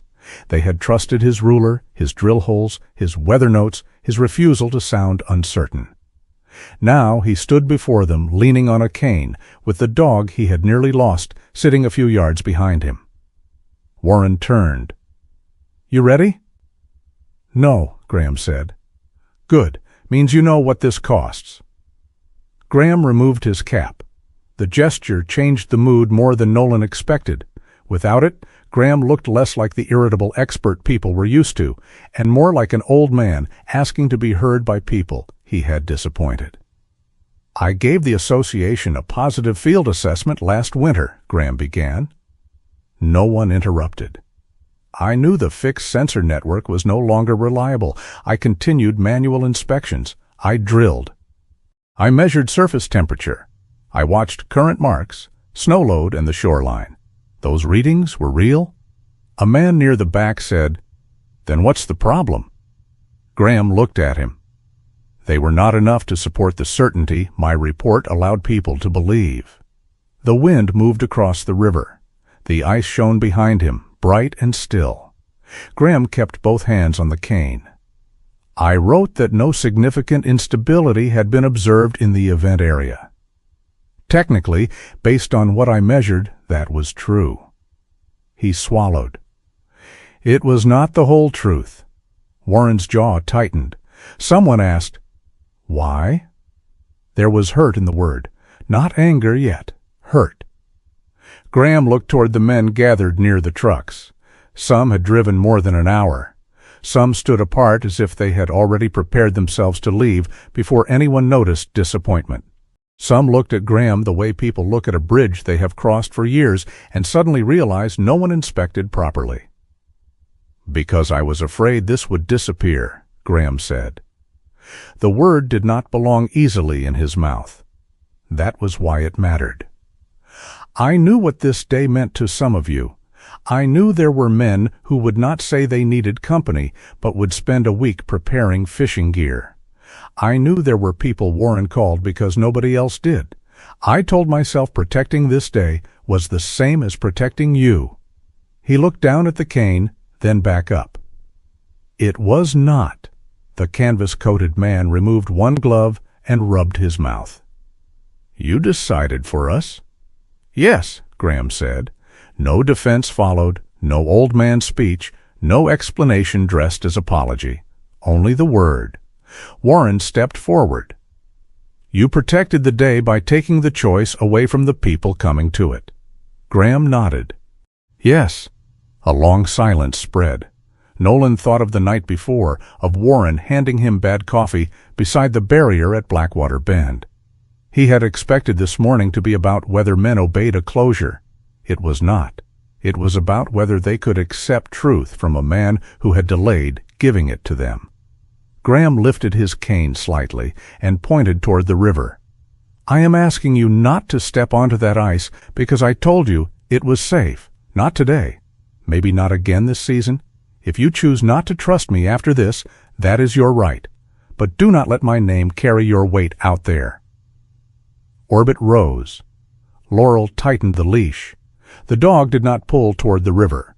He looked at Graham, then at the men, then sat down again as if the room had moved outside and still required watching.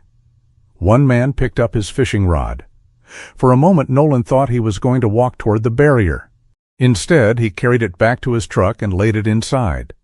The sound was small, a door opening, a rod settling against a truck bed. Then another man did the same. Then another. No one voted.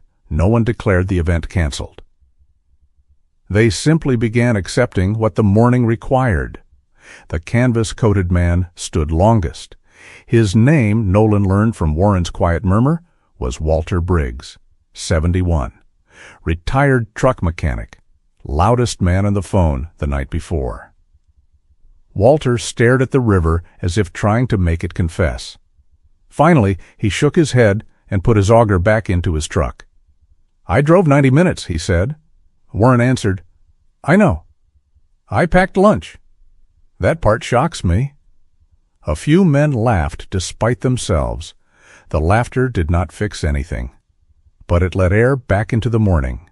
When the rods were away and no one had crossed the barrier, Warren looked around at the trucks, the chairs, the thermoses, the old men who had done the right thing and now had nowhere to put the rest of the day.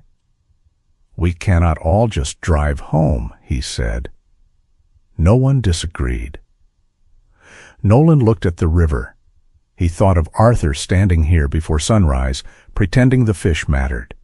He thought of the stories Warren had told him. He thought of how foolish it was that a thing could be unsafe and still necessary. Then he said, "Keep the water." Warren turned. "What?" Nolan pointed toward the bank. "Not the ice, the sound, the waiting together, the names. We keep that." Warren stared at him as if unsure whether to be hopeful or offended. Nolan looked to Claire. "Public Works still have that portable wash channel?" Claire blinked once. "For equipment cleaning? Can it run a closed loop?" "With a collection tank, pump and filter, yes, but it would look ridiculous." Warren said, "Most traditions start there." Claire considered the idea. "No debris in the river, no one on the ice. Controlled intake. We would need approval." Erin was already reaching for her radio. "I can get a crew." Laurel looked at Nolan. "You realize if this works, men will pretend it was their idea by next winter." "That's how you know it's accepted," Warren said. The next 2 hours turned the access lot into something no one had planned. Public Works arrived with a long metal channel normally used for washing equipment runoff. Claire supervised the setup with fierce attention, making sure river water was drawn through a screened hose, moved through the channel, and returned to a collection tank without releasing wood, shavings, or trash downstream. Erin's officers helped move tables. The rescue volunteers set up 2 heated tents. Warren opened the back of his truck and brought out cedar scraps he had planned to use for repairing shelves in his garage. Someone produced pocket knives. Someone else found sandpaper. Another man offered a marker and immediately apologized for its handwriting before anyone asked. They began carving names, not only service names, wives, brothers, friends, men who had stopped answering calls, neighbors who had been missed too late. The first cedar float was small, uneven, and sanded poorly. Warren held it in both hands. Marvin Cole. Nolan saw Erin look down. So did Graham. Warren stepped to the head of the channel. "This was supposed to go through the ice," he said. Nobody corrected him. He placed the float into the moving water. It rocked once, caught the current, and traveled slowly down the metal channel while more than 20 men watched, as if the small piece of cedar carried more weight than it could possibly hold. At the end, Nolan lifted it from the water and placed it on a folded towel. The next name followed. Then the next. By noon, the canceled fishing day had become something quieter, stranger, and more honest than the thing it replaced. Orbit helped by stealing Walter Briggs's left glove. He did not tear it. He carried it under one of the folding tables, lay down with the glove between his paws, and rested his chin on it with great seriousness. Walter crouched in front of him. "That is insulated leather." Orbit blinked. "I paid $40 for that." Orbit's right ear tipped outward. Walter looked at Laurel. "Does he understand negotiation?" Laurel said. "Only if Turkey is involved." From his chair, Graham said, "Compatibility assessment suggests extortion." The first real laugh of the day rose beneath the heated tent. Even Walter laughed as he gave up a piece of sandwich in exchange for the glove. In the afternoon light, men began telling Nolan stories without asking permission. Arthur Mercer had once burned coffee so badly a spoon stood upright in it. Arthur had argued with a bait machine. Arthur had sung the wrong verse at church with confidence so complete that 3 people followed him into error. And yes, Arthur had blamed an eagle for the tackle box. "The eagle was large," Warren said. "There was no eagle," Nolan replied. "That was the eagle's advantage." Nolan laughed, and this time the sound did not surprise him as much. By sunset, cedar floats lined the table. No one had stepped onto the river. No one needed to. The ice remained white and silent beyond the barrier, but the day had not disappeared. It had changed shape. Nolan stood near the last of the floats and read the names. His father's was not there. Not yet. For the first time, that did not feel like failure. It felt like an invitation he had finally stopped refusing. 4 days after the memorial, the river finally gave up its answer. It came without drama. No one was standing on the ice when Public Works found the cracked check valve upstream from the old maintenance depot. No sirens crossed town. No crowd gathered along the bank.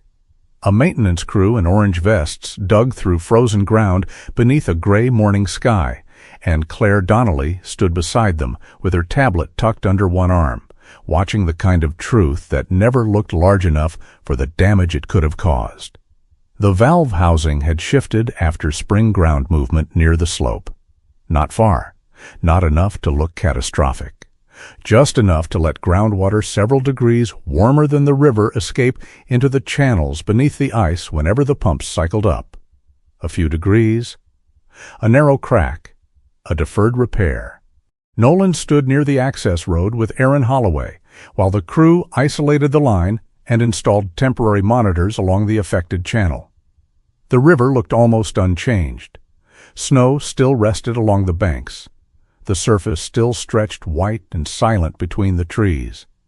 That had become the most unsettling part. Danger had not looked like danger. It had looked like winter.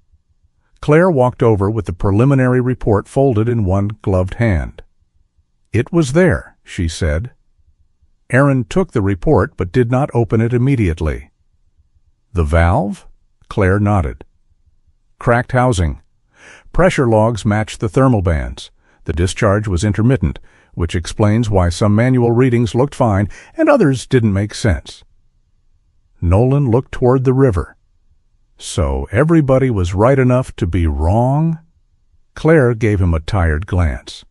"That may be the most accurate thing a police officer has ever said to me." Aaron unfolded the report. "No single point of failure?"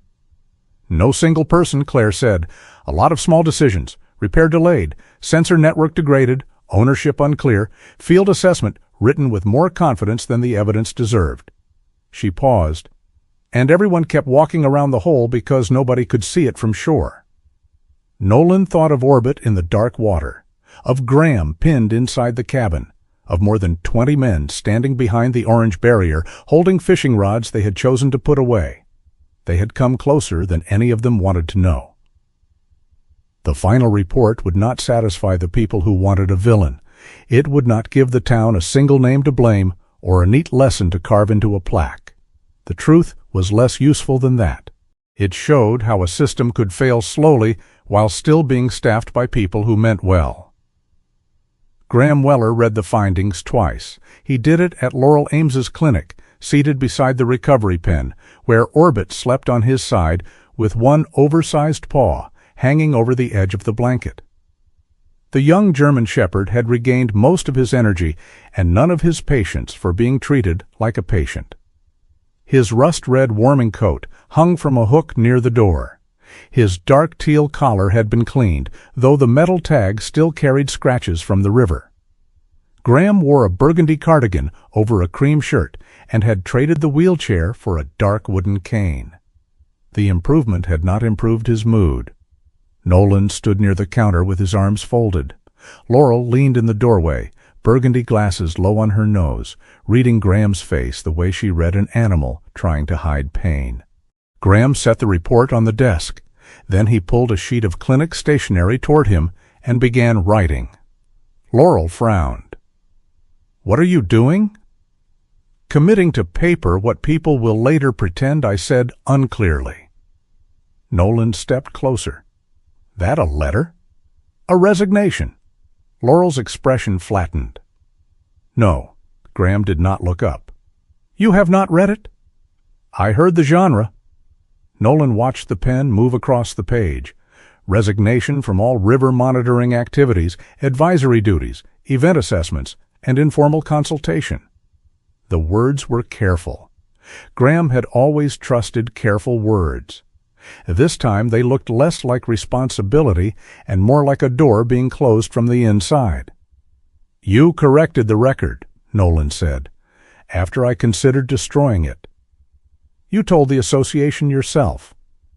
After the river corrected me first." Orbit lifted his head at Graham's voice. The old man kept writing. "I am no longer qualified to be trusted." The sentence was quiet. That made it more dangerous. Nolan had heard men say similar things in patrol cars, hospital hallways, and empty kitchens. They often mistook disappearance for accountability, because disappearance felt cleaner than staying where people could look at them differently. "You think quitting fixes it?" Nolan asked. "I think a man who signed an incomplete assessment should not sign the next one." "Then don't sign it." Graham stopped writing. Nolan pointed toward the report. "Teach somebody why it failed." Graham looked up slowly. "The county does not need a seminar titled How One Old Engineer Mistook Devotion for Data." "They probably do." Laurel made a small sound. "Unfortunately, he's right." Graham gave her an offended look. "I expected betrayal from him." "I'm a veterinarian. I support correctional training." Before Graham could answer, the clinic door opened. Erin came in first, carrying a clipboard and her yellow waterproof marker. Claire followed with her tablet.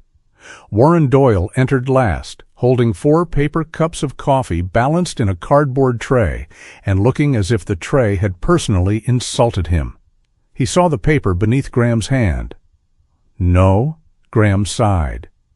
"This is becoming a very popular word." Warren set the coffee on the counter and took the letter before Graham could stop him.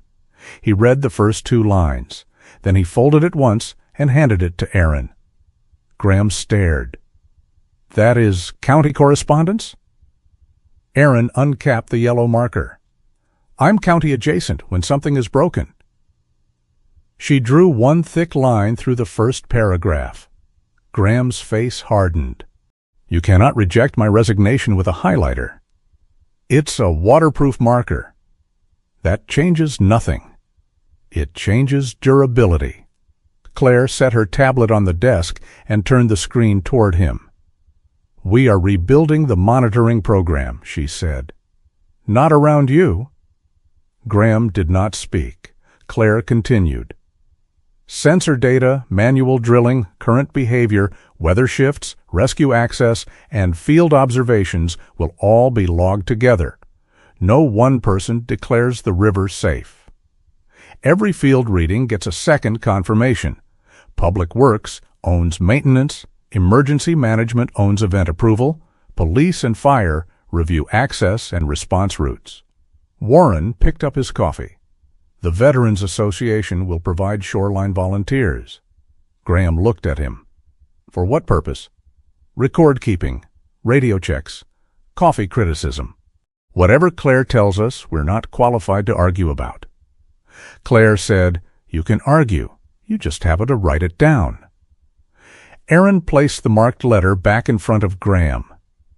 "We don't need you to be the system anymore," Claire said. "We need you to teach the system what you know." Graham looked at the tablet. For 40 years, people had come to him for answers.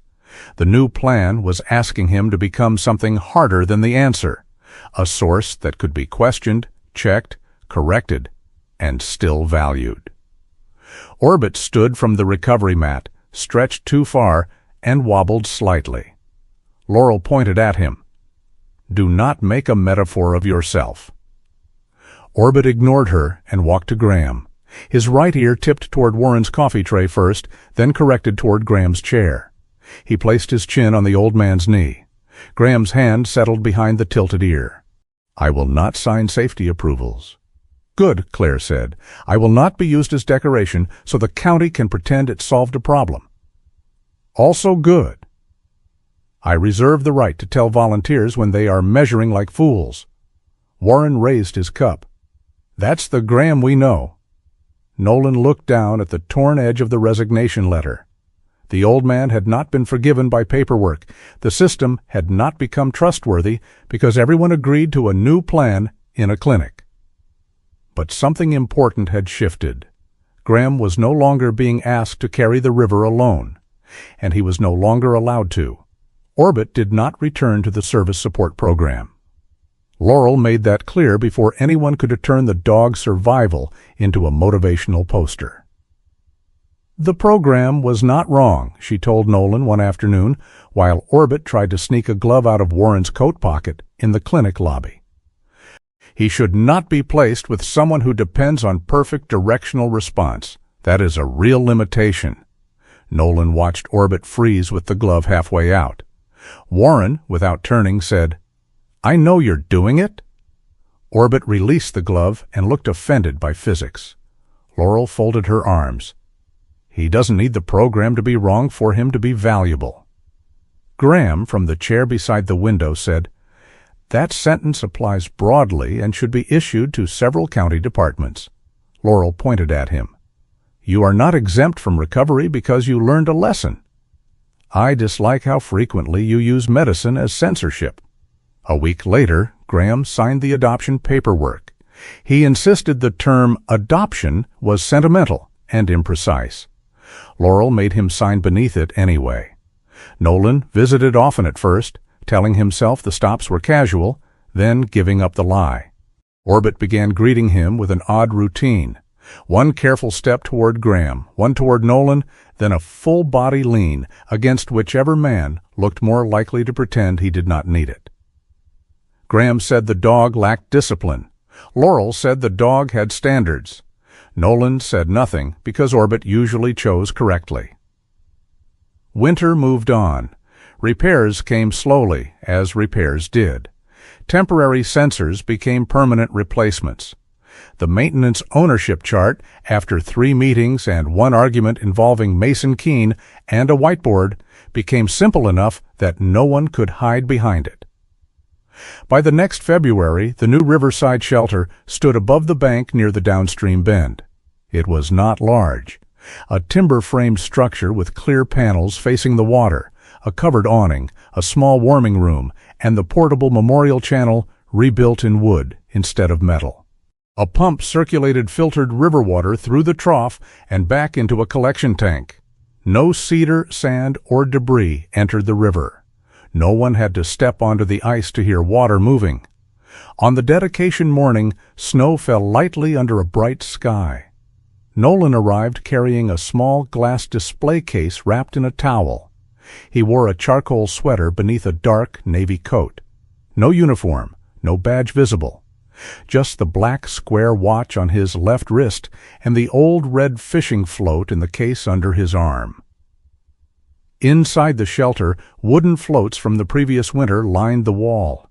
Each one held a name carved by uneven hands. Warren saw the case first. He came over slowly, thermos in hand. "You finally doing it?" Nolan looked at the wall. "Yeah." They mounted the case beside the memorial floats.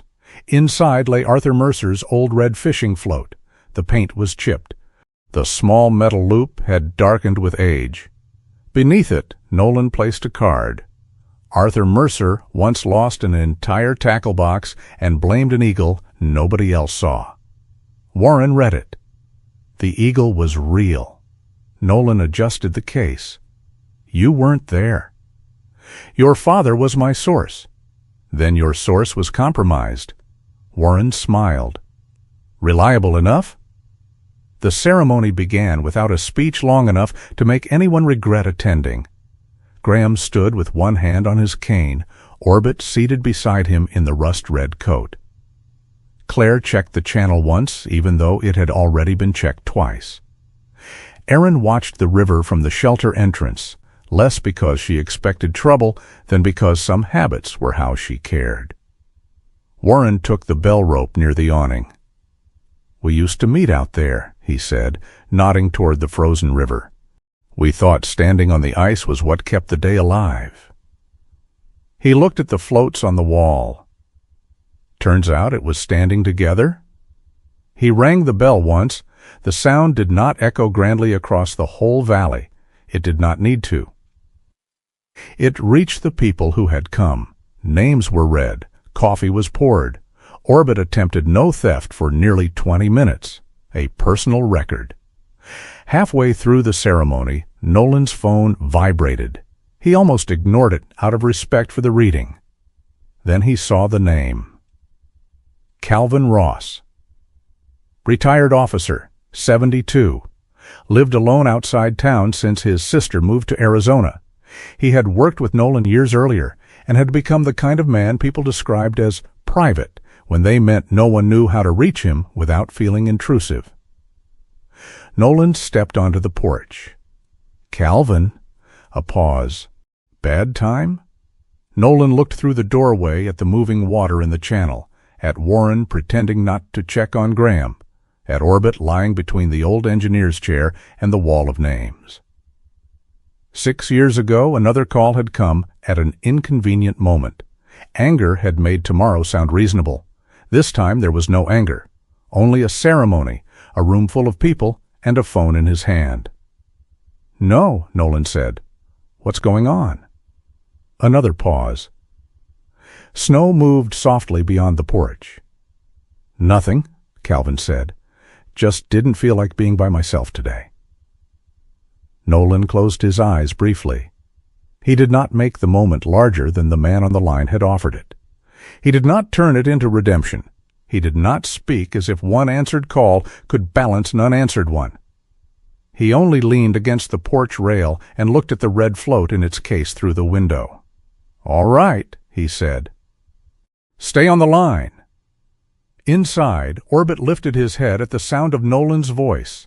His left ear turned correctly. His right ear tipped toward the river first, then adjusted.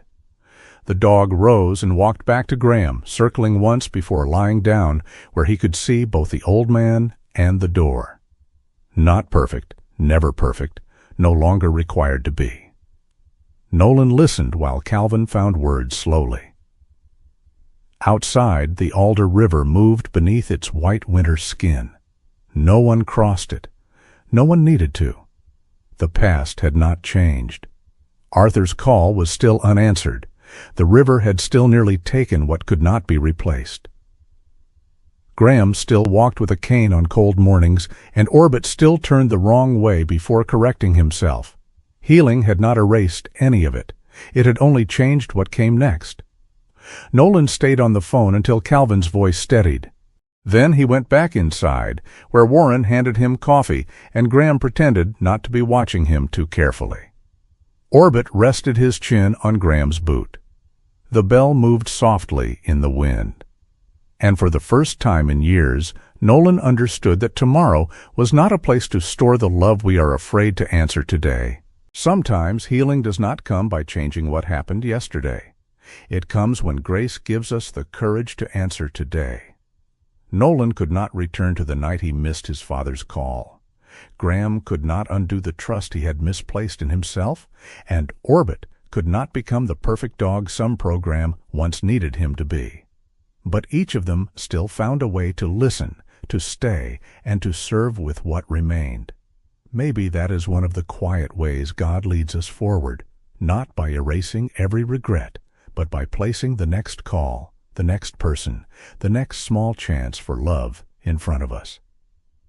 If this story touched your heart, share your thoughts in the comments. And if you believe stories like this still matter, please subscribe and join us for the next one. May you find peace for what cannot be changed and courage for the love that still needs your answer.